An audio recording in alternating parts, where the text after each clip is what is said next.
Hello and welcome to Daily Salar Digital. You're watching the newsprint and let's look at the news that made the headlines today.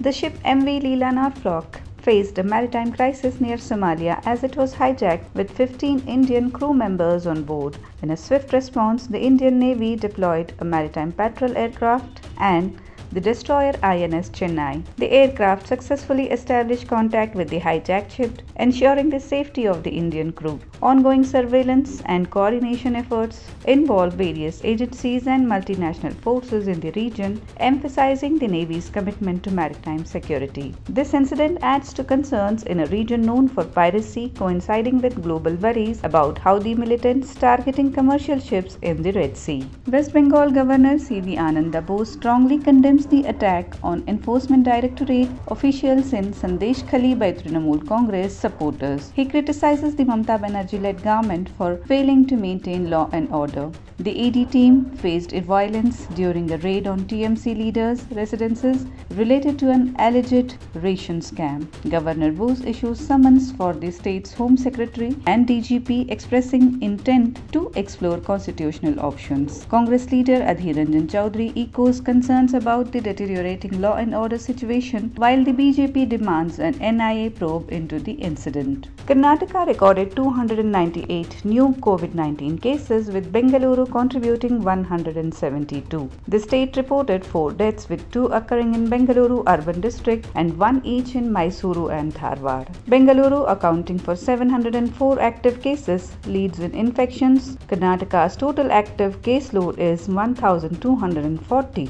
Notable cases were reported in districts like Hassan, Mysore and Dakshina Kannada. The case fatality rate reached 1.34%, reflecting the severity of the situation. Nationwide, 760 new cases were registered. The Hindu car sevak Srikant Pujari, who was arrested on December 29, 2023 in Hubli in a 31-year-old case related to Babri Masjid demolition, has got bail today. The first additional district sessions court of Hubli on Friday granted conditional bail to Pujari. The accused has been sent to judicial custody. Karnataka BJP has conducted a statewide protest for over 2 days in Karnataka demanding his release. They have even launched a Arrest Me Too, I Am a Car Sevak campaign in protest against the Congress government. Bengaluru Development Authority BDA responded to doubts about claimed infrastructure in Nada Prabhu Kempegowda layout. BJP MLA S. Suresh Kumar raised concerns, prompting BDA engineers to work on septic tanks and reassure allottees. Despite earlier promises, the layout lacked essential amenities, causing frustration among the 10,000 allottees. Deputy CM D.K. Shivkumar's contradiction in the assembly added to skepticism. The BDA faces challenges meeting the December 2024 deadline for water, drains, roads and power connections, raising doubts about their commitment. Bengaluru's Mount Carmel College, a renowned women's institution, has announced that it will admit male students starting from the next academic year 2024-25, marking a historic change in its 75th year. The decision to include boys in all courses aligns with the college's ambition to attain deemed university status. While the institution had previously admitted boys to select post-graduation courses in 2015, it currently has 13 boys enrolled in PG courses. The upcoming move represents a broader inclusion of male students across all programs.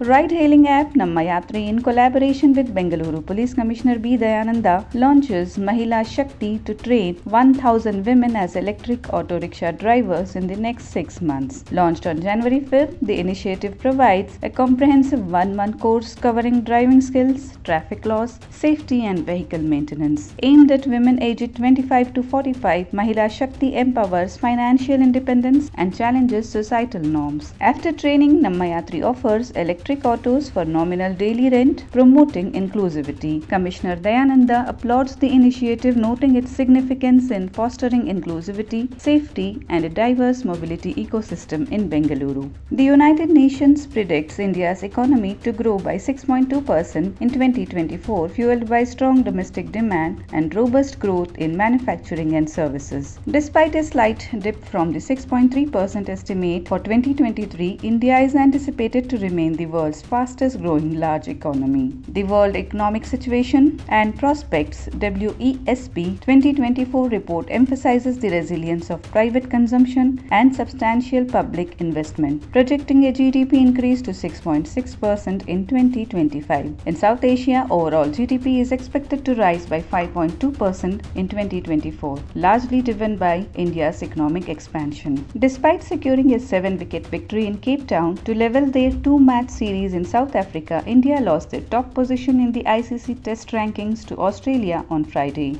Australia's dominant performance in gaining an unassailable 2-0 lead against Pakistan in their ongoing pre-match series at home propelled them to the top spot. Although India and Australia were tied at 118 rating points each in the previous update, the drawn series against South Africa caused India to be surpassed by Australia. Nevertheless, India maintains the top position in the World Test Championship points table with 54.16 percentage points from 4 tests, including 2 victories, 1 loss and a draw. Harinder Sikka, author of Calling Sehmat, which was adapted into the film Rathee, has acquired the film rights for lawyer entrepreneur Tarun Maharishi's debut novel, The Portrait of a Secret. Published by Penguin India, the story revolves around Amitabh, India's chief of intelligence, faced with preventing a nuclear strike against his homeland. Teaming up with an IAS officer who is investigating a case related to stolen paintings, they uncover a lost secret with global implications. The narrative leads to an intense battle between RAW, ISI and CIA in London, where one man must make a choice that will determine the fate of the world. Sikka expressed excitement about the project, stating that the novel seamlessly blends fiction and reality. Sikka and Maharishi will now work together to finalize the script for the screen adaptation. Those were the key updates for today. Stay informed by tuning into Daily Salar Digital, and don't forget to like, comment, share and subscribe for more timely updates.